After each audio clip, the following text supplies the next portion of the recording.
పిచ్చి పరాకాష్ఠకి వెళ్ళడం అంటే ఇదే భయ్య. చనిపోయిన బాడీని దహన సంస్కారాలు చేయకుండా ఇంట్లో పెట్టుకొని 4 రోజులు ప్రార్థనలు చేసినారు. మ్యాటర్ ఏంటంటే యేసు ప్రభు వచ్చి కాపాడతారని. కైక్లూరుకు చెందిన ఒక ఫ్యామిలీ కూకట్పల్లిలో ఒక అపార్ట్మెంట్లో జీవిస్తున్నారు.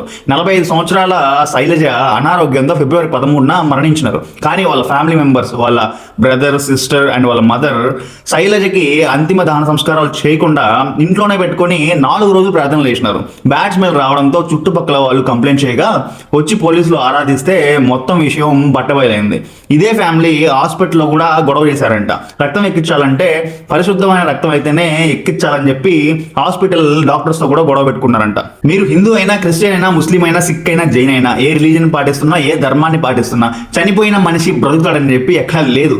అండ్ భూమి మీద పుట్టిన ప్రతి మనిషి చనిపోవాల్సిందే. ఇలా వీళ్ళు ఎందుకు చేశారంటే వీళ్ళకి బ్రెయిన్ వాష్ చేస్తున్న వాళ్ళు ఎంతో మంది ఉన్నారు. సో ఇలాంటి బ్రెయిన్ వాష్లకి గురవద్దు, ఇలా పిచ్చి పరాకాష్ఠకి పెంచుకోవద్దు.